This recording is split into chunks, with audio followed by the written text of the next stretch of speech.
Hello everyone, कैसे हैं? I hope आप लोग अच्छे होंगे। मैं प्रतिभा आपका एक बार फिर से स्वागत करती हूँ अपने ही परिवार एम सिलेक्शन में। हम लोग यहाँ पे आज पढ़ेंगे रिसर्च एप्टीट्यूड, जो इम्पोर्टेंट टॉपिक है। यहाँ से क्वेश्चंस बहुत पूछे जाते हैं, तो मैंने सोचा कि इसको मैं यहाँ पे करवा दूँ कि शोध के प्रकार यानी कि रिसर्च, टाइप ऑफ रिसर्च से क्वेश्चंस बनते हैं और हर बार ये पूछे गए हैं। ठीक है, तो चलिए स्टार्ट करते हैं। यहाँ पे एक सेकंड पेन ले लेते हैं। हाँ, हम लोग यहाँ पे रिसर्च की बात कर रहे हैं। यहाँ पे हम लोग इसके शोध के प्रकार की बात करेंगे। किसके बारे में? शोध के प्रकार की, यानी कि टाइप्स। जो आपका रिसर्च है, रिसर्च के टाइप्स के बारे में पढ़ेंगे। यहाँ पे हम उसका संपूर्ण आपको वर्गीकरण कराएंगे, मतलब एक तरीके से हम थ्योरिकल पार्ट भी कराएंगे, और जो एग्जाम में बार बार पूछे जाने वाले सवाल हैं उसको भी हम यहाँ पर दिखाएंगे और सॉल्व करवाएंगे। ठीक है, तो आप इस वीडियो को मिस मत करिएगा। मान के चलिए कि ये आपके एग्जाम के लिए वेरी वेरी इंपॉर्टेंट है। ठीक है, तो आप लोग चलिए स्टार्ट करते हैं यहाँ पर क्लासेस। तो ये है आपका, पहले तो हम जानेंगे कि रिसर्च क्या होता है। क्या यहाँ पे पढ़ेंगे? रिसर्च क्या होता है, इनके बारे में थोड़ा सा जानते हैं। रिसर्च क्या होता है, आपको अपनी लैंग्वेज में बताना चाहे तो क्या बताएंगे आपकी? रिसर्च क्या होता है? रिसर्च वो होता है कि किसी भी समस्या को सुलझाना, उसको क्या है, उसके समाधान को निकालना, यही तो रिसर्च कहलाता है।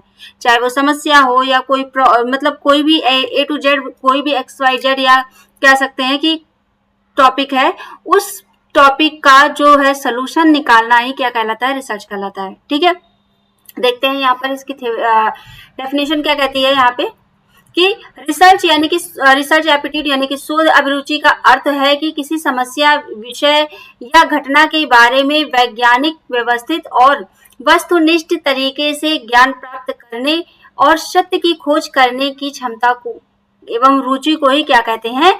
रिसर्च एप्टीट्यूड कहते हैं। ठीक है, परिभाषा क्या हो जाती है? शोध अभिरुचि वह योग्यता है जिसके माध्यम से व्यक्ति किसी समस्या का वैज्ञानिक तरीके से अध्ययन, विश्लेषण और समाधान करता है। इसे ही क्या कहलाता है? शोध कहते हैं। शोध अभिरुचि या रिसर्च एप्टीट्यूड कहते हैं। Got it? चलो, हम यहाँ पे बात कर रहे थे रिसर्च एप्टीट्यूड की। ठीक है, रिसर्च एप्टीट्यूड में यहाँ पे प्रकार की बात कर रहे थे। तो देखें यहाँ पे जो हम शोध के जो अनुसंधान का वर्गीकरण कितने प्रकार का है, तो कितने प्रकार के हैं? ओके, आवाज क्लियर आ रही है? देख ले एक मिनट। क्लियर है। चलें, तो यहाँ पे हम लोग वर्गीकरण की बात कर रहे हैं। वर्गीकरण कितने कितने टाइप्स के होते हैं? यहाँ पे जैसे आपका हो गया, परिणाम के आधार पर वर्गीकरण हो गया। ठीक है, तर्क के आधार पर वर्गीकरण हो गया, जांच के आधार पर हो गया, प्रक्रिया के आधार पर, उद्देश्यों के आधार पर और अवधारणा के आधार पर वर्गीकरण। ठीक है, जैसे परिणाम के आधार पर आपका आ जाता है तो मौलिक, व्यवहारिक, क्रियात्मक शोध होते हैं। ठीक है, ये तीन आपके आ जाते हैं। तर्क के आधार पर जो आगमन हो गया, निगमन हो गया, इनके आधार पर यहाँ पर शोध होते हैं। ठीक है, जांच के आधार पर संरचित हो गया और असंरचित हो गया, इसके आधार पर यहाँ पर शोध किया जाता है। ठीक है, फिर यहाँ पे आपका प्रक्रिया के आधार पर यहाँ पे गुणात्मक, मात्रात्मक और एक मिश्रित, यानी कि दोनों का मिश्रण हो गया, इस आधार पर होता है। ठीक है, उद्देश्य के आधार पर आपका वर्णनात्मक है, संबंध है, सहसंबंध हो गया, व्याख्यात्मक हो गया, समन्वेशी हो गया, प्रायोगिक हो गया। इसके आधार पर हम यहाँ पर शोध को शोध करते हैं। ठीक है, डिपेंड करता है कि वो सिचुएशंस क्या है उस टाइप की। ठीक है, अवधारणा के आधार पर बात कर ले तो जैसे वैचारिक हो गया आपका, यहाँ पे अनुभव सिद्ध हो गया, तो ये आपके वर्गीकरण होते हैं शोध के। ठीक है, अब यहाँ पे देखते हैं इनके एक एक पार्ट को हम कवर करेंगे। जैसे पहले हम देखेंगे आधार के परिणाम के आधार पर क्या होता है। यहाँ पर एक सेकंड,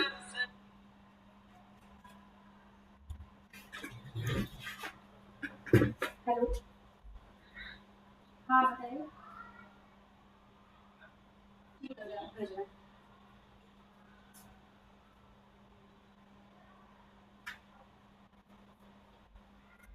हाँ चलिए, तो स्टार्ट करते हैं कि यहाँ पर परिणाम के आधार पर तो मौलिक शोध हो गया आपका, और फिर यहाँ पे व्यवहारिक शोध हो गया और क्रियात्मक शोध हो गया। मौलिक शोध में वो होती है कि जैसे नवीन ज्ञान की वृद्धि, नए सिद्धांतों का निर्माण, इसकी हम बात करेंगे। यानी कि जब भी हम कोई चीज शोध करते हैं, ठीक है, तो उसमें क्या होता है, कहीं ना कहीं हमें नई चीजें पता चलती हैं, ठीक है, नए नए प्रिंसिपल निकल के आते हैं। ये यहाँ पर सैद्धांतिक आधार पर हो गया, ठीक है। मान लो आप फोन है, फोन पे आप यहाँ पे क्या कर रहे हैं, एक फॉर छोटा सा एग्जांपल ले रहे हैं, तो आपने फोन पे यहाँ पर बहुत सारी चीजें चलाई, ठीक है, बट आपको कुछ फीचर्स नहीं पता होंगे, लेकिन आप जब उसको चला रहे हैं तो कहीं ना कहीं आपको उस फीचर्स का बारे में पता होगा कि हाँ ये चीजें और डेवलप हो सकती थी। तो यहाँ पर क्या उसका कहीं ना कहीं प्रिंसिपल निकल के आया, कहीं ना कहीं आपने नई चीजें खोजी। तो यहाँ पर यह है कि नए ज्ञान की वृद्धि और नए सिद्धांतों का निर्माण, ठीक है। फिर यहाँ पे मौलिक शोध के अंतर्गत आता है। फिर यहाँ पे हम व्यवहारिक की बात कर ले, यानी कि अप्लाइड रिसर्च क्या होता है, किसी समस्या विशेष के समाधान खोजना, किसी समस्या विशेष का समाधान खोजना, ये हमारा क्या होता है, व्यवहारिक शोध के अंतर्गत आता है, अप्लाइड रिसर्च के अंतर्गत आता है, ठीक है। यहाँ पे बात करेंगे क्रियात्मक शोध की बात करेंगे, एक्शन रिसर्च की बात करेंगे। तो जैसे तत्काल और स्थानीय समस्याओं का समाधान, फॉर एग्जांपल इसमें अगर आप लेना चाहेंगे तो जैसे आपका आप देखते होंगे कि आप इसका अगर हम इजी अगर लैंग्वेज में बात करें तो आप देखेंगे कि कितने ये जितने भी हमारे केसेस होते हैं सोशल मीडिया पे, जितने भी चीजें होती हैं, तो वो क्या है, वो कहीं ना कहीं आपका जो है तत्काल और स्थानीय समस्या का समाधान करती है ना। तो इस तरीके से यहाँ पर होता है, ठीक है। फिर यहाँ पे बात करेंगे किसके बारे में, क्रियात्मक शोध के बारे में बात करेंगे। किसके बारे में, क्रियात्मक शोध के बारे में बात करेंगे। तो यहाँ पर आ गया क्या है, कुर्ट लेविन, इन्होंने बताया कि इन्होंने सबसे पहले इस शब्द का क्या किया था, प्रयोग किया था। किसके, क्रियात्मक शोध का सबसे पहले इन्होंने प्रयोग किया था, ठीक है। फिर उसके बाद यहाँ पे इन्होंने कुछ डेफिनेशन मतलब 3 तरीके की समस्याओं का इन्होंने बताया था कि पहला आता है आपका तत्काल समाधान, यानी कि जब भी आप कोई भी प्रॉब्लम्स आपके सामने आती है और उसको आप क्या करते हैं, तुरंत सॉल्व करते हैं, वही आपका क्या होता है, तत्काल समाधान कहलाता है, ठीक है। फिर दूसरा आता है प्रगति समीक्षा, जो समाधान चल रहा है उसकी जांच करना और फिर उसके बाद उसका समाधान निकालना, ये हो गया। तीसरा आपका आता है यहाँ पर प्रक्रिया में सुधार, वर्तमान प्रक्रिया को और बेहतर कैसे बना सके, इसके बारे में हम यहाँ पे बात करेंगे। जैसे सपोज दैट मैं पिछली बार आप लोगों को क्लासेस दी थी, ठीक है, तो वहां पे मैंने ये सोचा था कि मैं और बेटर तरीके से किस तरीके से आपको समझा सकूं। इसका सबसे अच्छा एग्जांपल होता है टीचिंग लाइफ, ठीक है। जो टीचर होते हैं ना, वो अपने स्टूडेंट को और बेटर तरीके से कैसे उन्हें समझा सकते हैं, कैसे उनको कंटेंट डिलीवर कर सकते हैं कि उन्हें इजिली वे में समझ सके। तो ये होता है, इसका एग्जाम्पल आपके लिए बहुत अच्छा रहेगा। जब आप आगे चल के टीचर बनेंगे या किसी चीज पे रिसर्च करेंगे तो ये आपको चीजें वहां पे समझ में आएंगी, ठीक है। अब यहाँ पे बात करेंगे किसके, तर्क के आधार पर। किसके आधार पर बात करेंगे, तर्क के आधार पर यहाँ पे बात करेंगे। तो जैसे आपका आगमन हो गया, यानी कि इंडक्टिव हो गया या फिर डिडक्टिव हो गया, ठीक है, निगमन हो गया, तो ये आपको तुरंत पता चल रहा है। विशिष्ट सामान्य, यानी कि अनुभव, जो आपका अनुभव है से नियम बनाना, आपका जो भी एक्सपीरियंस है। यहाँ पर आप देख रहे होंगे मैंने एक एग्जाम्पल लिखा हुआ है कि यहाँ पर यह गाय क्या कर रही है, दूध देती है। फिर सभी गाय क्या कर रही हैं, दूध देती हैं। ये कहीं ना कहीं हमने क्या एक वो अपना एक्सपीरियंस बताया, अनुभव है, तो ये चीजें हो गई, ठीक है। यहाँ पे फिर यहाँ पे क्या हुआ, सामान्य विशिष्ट आते हैं, यानी कि विशिष्ट से सामान्य की ओर हम चलते हैं, फिर यहाँ पे सामान्य से विशिष्ट की ओर चलते हैं, ठीक है। पहले से तय नियम को क्या करना, लागू करना, ये आपका निगमन में होता है, ठीक है। और यहाँ पर क्या होता है, आगमन में यहाँ पे जो होता है कि आप अपने अनुभव से नियम बनाते हैं, ठीक है। सभी गाय दूध देती हैं, अतः यह गाय भी क्या कर रही है, दूध देती है। तो ये क्या है, ये पहले से इनके नियम बने हुए थे, लेकिन आपने वहां पर उसी को ही क्या किया, लागू किया। और यहाँ पर आप क्या कर रहे हैं, आगमन में नियम को क्या कर रहे हैं, अपने एक्सपीरियंस के आधार पर बना रहे हैं, ठीक है। अब यहाँ पे बात करेंगे किसकी, प्रक्रिया के आधार पर। किसके बारे में बात करेंगे, यहाँ पे प्रक्रिया के आधार पर। यहाँ पर आपका आ जाता है क्वालिटेटिव आ गया और यहाँ पे क्वांटिटेटिव आ गया, ठीक है, यानी कि गुणात्मक आपका शोध आ गया और यहाँ पे मात्रात्मक शोध। फिर इसका मिश्रण भी यहाँ पे आता है। गुणात्मक में क्या होता है कि जैसे आपके विचार हो गए, मानव व्यवहार हो गया, आंतरिक पहलू हो गए, इन सब के आंकड़े क्या होते हैं, यहाँ पर क्या है कि नहीं मेल खाते हैं। तो ये आपको यहाँ पे आप रिसर्च करते हैं, चीजों को समझते हैं, फिर उसके बाद आप इनका क्या करते हैं, यहाँ पे एक अलग थ्योरी आप प्रिंसिपल निकालते हैं, कह सकते हैं कि आप उस चीज को क्या करते हैं, सॉल्व करते हैं। ठीक है। मात्रात्मक में क्या होता है, यहाँ पर अच्छा इसमें पर्याप्त डेटा आपके पास नहीं होता है। किसमें, गुणात्मक में, क्वालिटेटिव में जो है वो आपके पास प्रॉपर डेटा नहीं होता है, तो वो आपको क्या करना है, रिसर्च करना होता है। ठीक है। मात्रात्मक में क्या होता है कि पर्याप्त आपके पास डेटा होता है, सांख्यिकी होता है, संख्या होती है, तो यहाँ पर आप क्या करते हैं, उस कारण का प्रभाव संबंध स्थापित करना, मतलब जो भी आपका यहाँ पे रिसर्च कर रहे हैं उसको एक दूसरे से कोरिलेट करके वहां पे चीजें को सॉल्व करना, ये इसका काम होता है। ठीक है। और इन्हीं दोनों का मिश्रण यहाँ पर क्या होता है, मिश्रण मिक्स शोध होती है। ठीक है। तो बेहतर परिणाम के लिए ये दोनों क्या होते हैं, संयोजन होते हैं मिश्रण के लिए। ठीक है, मिश्रित शोध के लिए। उद्देश्यों के आधार पर अगर हम बात करें तो यहाँ पर उद्देश्यों के आधार पर क्या है, वर्णनात्मक हो गया शोध। वर्णनात्मक शोध क्या होते हैं, यहाँ पर चरों का पर कोई नियंत्रण नहीं है, इसके बारे में, जैसे आपका घटनोत्तर हो गया, यानी कि जो भी आपका यहाँ पे पास्ट जो भी घटना हुई है या होने के बाद जो भी आप वहां पे रिसर्च कर रहे हैं उसके बारे में हो गया। हिस्टोरिकल चीजों के बारे में हो गया, यानी कि जो आपका क्या है, पास्ट यानी कि भूतकालीन घटनाओं पर चर्चा करना। आप देखे होंगे तो इसके बारे में सबसे अच्छा अगर एग्जांपल बात करें तो हिस्ट्री में हम यहाँ पे पूरा तात्विक जो हमारे रिसोर्सेस हैं हम उस पे क्या करते हैं, जो हम रिसर्च करते हैं, तो यहाँ पर हम हिस्टोरिकल ले सकते हैं। ठीक है। फिर यहाँ पे क्या है, एनालिटिकल हो गया, यानी कि विश्लेषणात्मक हो गया। तो यहाँ पे जब हम क्या करते हैं, उपलब्ध तथ्यों का आलोचनात्मक मूल्यांकन करके यहाँ पे चीजों को क्या करते हैं, सॉल्व करते हैं। ठीक है। फिर आपका आता है यहाँ पर यहाँ पे अभी हमने पार्ट 2 देखा, पार्ट 1 देखा, अब यहाँ पे पार्ट 2 देखेंगे कि उद्देश्यों के आधार पर क्या है। पार्ट 2 में देखते हैं सहसंबंध हो गया। ठीक है। यहाँ पे व्याख्यानात्मक हो गया और समन्वेशी हो गया। ठीक है। तो सहसंबंध में क्या है, दो पक्षों के बीच परस्पर निर्भरता होनी चाहिए। संख्यात्मक में क्यों और कैसे का उत्तर होना चाहिए, क्यों हुआ, कैसे हुआ, कहां पर हुआ, ये सारी चीजें आप यहाँ पर क्या है, चीजों को इस तरीके से सॉल्व करते हैं। फिर यहाँ पे आता है समन्वेशी आता है, यानी कि मुख्य शोध का लघु रूप क्या है, तथ्यों को स्पष्ट करना, ये सारी चीजें इसमें आती हैं इसके अंतर्गत। ठीक है।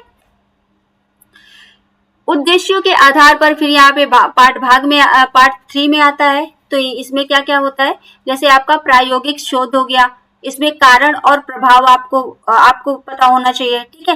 जैसे धूम्रपान क्या है, धूम्रपान यहाँ पे कारण, इसका प्रभाव क्या है, यहाँ पे फेफड़ों में कैंसर होना, ये इसके प्रभाव है, इफेक्ट है। ठीक है। गरीबी क्या है, कारण है, बट इसका कारण का क्या प्रभाव है, तो ये आपका क्या है, बेरोजगारी की वजह से गरीबी है। ठीक है। या कह सकते हैं गरीबी तो बेरोजगारी की, तो ये आपका कहीं ना कहीं कारण और प्रभाव जो है ये इसमें इसके अंतर्गत आता है। ठीक है। इसमें कारण निश्चित होता है और जो प्रभाव को क्या करता है, यहाँ पर दर्शाता है। ठीक है, एक्सप्लोर करता है, ये होता है। अब यहाँ पे बात करेंगे जांच के आधार पर। किसके आधार पर, जांच के आधार पर। तो जांच के आधार पर देखते हैं क्या चीजें होती हैं। जैसे आपका क्या है, संचरित हो गया, ठीक है, असंचरित हो गया। संचरित में क्या होता है, यहाँ पर जैसे निगमन विधि के समान होना, ठीक है, ये हो गया। फिर यहाँ पे आता है आपका जैसे आगमन और गुणात्मक समान होना, ये हो गया आपका।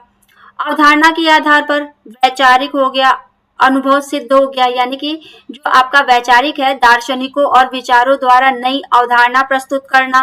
ठीक है, जब वो रिसर्च करते हैं तो अपनी अपनी नई अवधारणा देते होंगे। आपने देखा होगा कि बहुत सारे डेफिनेशंस आती हैं, जब आप उन्हें पढ़ते हैं तो आप कहते हैं कि कार्ल मार्क्स के अनुसार इन्होंने ये अपना अवधारणा दी है। फिर यहाँ पे कोई ना कोई डेविस के अनुसार, तो बहुत सारे जो ये आपके वैचारिक होते हैं तो वो अपनी अपनी क्या करते हैं, यहाँ पे अवधारणा प्रस्तुत करते हैं। तो यही आपका है कि जब आप भी अगर आगे चल के रिसर्च करेंगे तो आप भी अपनी क्या करेंगे, उस रिसर्च के थ्रू जो भी आपका वहाँ पे आपने जो भी थीसिस, जो भी कल्पना बना रखी है, जो भी चीजें हैं, तो वो आप क्या कर रहे हैं, यहाँ पर अपना सिद्धांत प्रस्तुत कर रहे हैं, तो वो भी एक आपकी अवधारणा हो जाएगी, है ना। फिर यहाँ पे आता है अनुभव और अवलोकन पर निर्भर, यानी कि तथ्य और डेटा पे आधारित आपका यहाँ पे चीजें होती हैं, ठीक है। प्राकृतिक के आधार पर यहाँ पर है, तो प्राकृतिक के आधार पर क्या है, जैसे शोध मानव ज्ञान में वृद्धि एवं समाज तथा राष्ट्र के विकास हेतु अत्यंत आवश्यक होता है। किसी भी विषय क्षेत्र में शोध के बिना क्या होता है, प्रगति या विकास संभव नहीं होता, ठीक है। ये आपका इजली यहाँ पे लिखा हुआ है, तो आप आराम से समझ सकते हैं। ये तो एक आपके यहाँ पे क्या हो गए, टाइप्स ऑफ रिसर्च की बात हमने कर ली। किसके बारे में बात कर ली, यहाँ पे टाइप ऑफ रिसर्च के बारे में यहाँ पे हमने बात कर ली, ठीक है। यहाँ से क्वेश्चंस भी बनते हैं, इसीलिए मैंने इसको इम्पोर्टेंट समझा तो इसको कराया है। इसके हम यहाँ पे एमसीक्यूज भी करेंगे। ये एक तरीके से क्विक रिवीजन है, आपके यहाँ पे मतलब शॉर्ट की दी हुई है। जैसे आपका मौलिक हो गया, तो मौलिक का शॉर्ट की क्या हो जाएगा, सिद्धांत निर्माण। क्रियात्मक का क्या है, तत्काल समाधान। मात्रात्मक का क्या है, यहाँ पे संख्या या आंकड़े, ठीक है। गुणात्मक का क्या हो गया, विचार व्यवहार हो गया। जो आगमन है उसका क्या है, विशिष्ट और से सामान्य की ओर, और निगमन क्या है, सामान्य से विशिष्ट की ओर। वर्णात्मक क्या है, तो वर्णात्मक में क्या होना चाहिए, कीवर्ड क्या है, कैसे है, ये चीजें यहाँ पर होती है। इससे आप यहाँ पर अपनी चीजों को याद कर सकते हैं। ये एक तरीके से शॉर्ट की है, ठीक है। अब यहाँ पे हम क्वेश्चंस की तरफ चलते हैं। क्वेश्चन क्या कहता है, चलिए यहाँ पे क्वेश्चन देखेंगे। क्वेश्चन नंबर 1, एक सेकंड।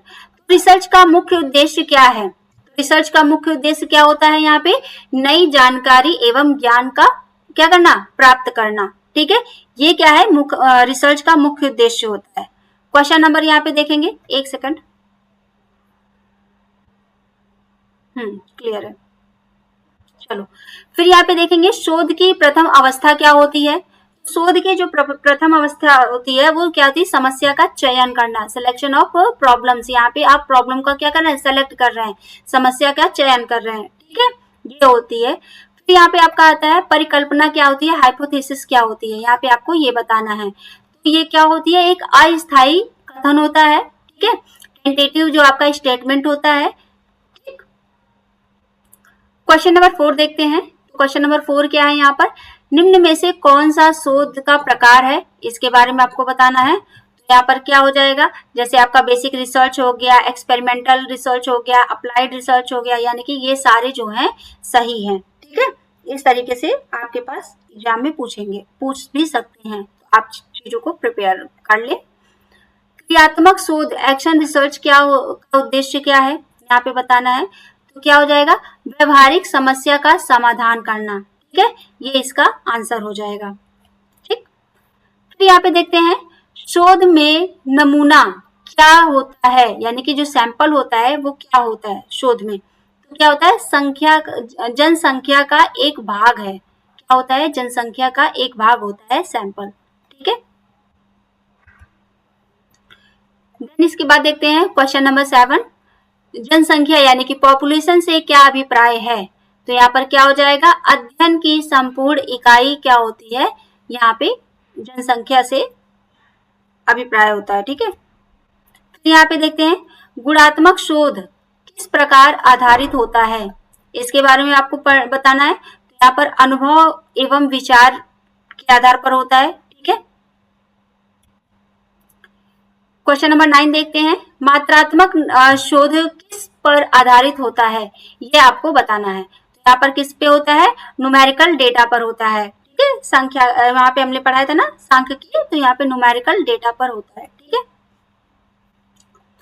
शोध रिपोर्ट का अंतिम भाग कौन सा होता है, ये आपको बताना है। किसका, शोध रिपोर्ट का अंतिम भाग जो होता है, रिसर्च का अंतिम फाइनल पार्ट्स जो है रिपोर्ट है, वो क्या होगा, यहाँ पे आपको बताना है। तो निष्कर्ष एवं सुझाव, ये इसका लास्ट पार्ट होता है, ठीक है। क्वेश्चन नंबर 11 देखते हैं शोध में वस्तुनिष्ठा का अर्थ है, यहाँ पे बताना है। तो क्या हो जाएगा, यहाँ पर निष्पक्षता, क्या हो जाएगा, निष्पक्षता जो है वो यहाँ पे इसका वस्तुनिष्ठ कह सकते हैं, ठीक है, इसका अर्थ होता है। रैंडम सैंपलिंग का मुख्य लाभ है क्या है, यहाँ पे आपको बताना है। तो ये क्या हो जाएगा, पक्षपात कम होता है इससे, ठीक है, ये हो जाएगा। क्वेश्चन नंबर 13 देखें। क्वेश्चन नंबर 13 में निम्न, यहाँ पे क्या है, एक सेकंड, निम्न में से प्राथमिक डेटा यानी कि प्राइमरी डेटा का स्रोत कौन सा है, ये आपको बताना है। तो क्या हो जाएगा, इंटरव्यू हो जाएगा। ठीक है। क्वेश्चन नंबर 14 क्या है, तो शोध में जो आपका है यहाँ पे क्वेश्चनर जो का उपयोग किस लिए किया जाता है। ठीक है, तो यहाँ पे डेटा कलेक्शन के लिए किया जाता है। ठीक है। शोध नैतिकता, रिसर्च एथिक्स का संबंध किससे है, ये आपको बताना है। तो ईमानदारी एवं सत्य निष्ठा से है। ठीक है। तो ये तो रहे कुछ यहाँ पे कितने क्वेश्चंस, अच्छा अभी और है, देखते हैं। यहाँ पे आपको बताना है साहित्यिक चोरी। ठीक है, ये क्या होती है, तो जब आप दूसरों के कार्य को अपना बनाकर बताते हैं तो वो क्या होती है, साहित्यिक चोरी होती है। यानी कि किसी ने रिसर्च किया, आपने वहां से कुछ चीजें कॉपी की, यही आपका क्या होगा, यहाँ पे आपने बताया कि ये मैंने किया है, यही होती है साहित्यिक चोरी। ठीक है।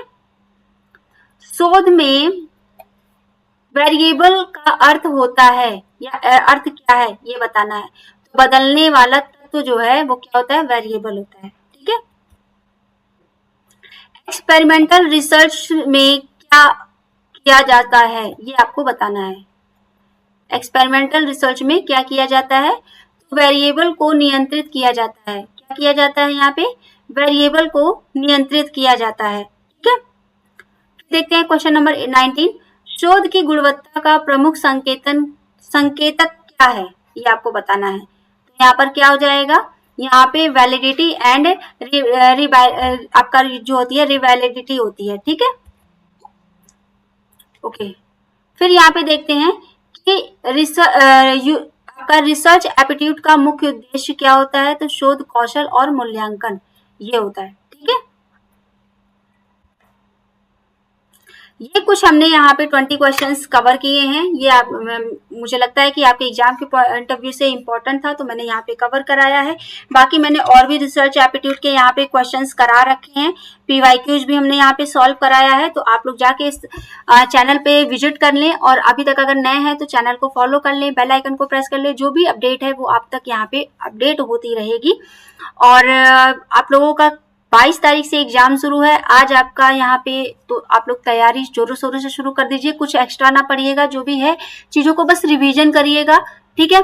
एग्जाम में क्या ले जाना है क्या नहीं ले जाना है वो आप लोगों को ऑलरेडी पहले से पता है, बट फिर भी एक शॉर्ट वीडियो में मैं आप लोगों के साथ अपडेट कर दूंगी कि आप लोग क्या ले जा सकते हैं क्या नहीं। क्योंकि जैसे एनटीए का क्या है ना कि वॉच वगैरह अलाउ नहीं है, आप इवन फीमेल्स हैं तो क्लचर भी नहीं लगा के जा सकती हैं।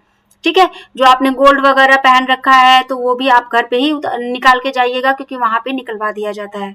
तो आप को क्या पहन के जाना है ये आपको भी पता है। और अगर बॉटल अगर आप ले जाते हैं तो वहां पे ट्रांसपेरेंट बॉटल ले जाइएगा।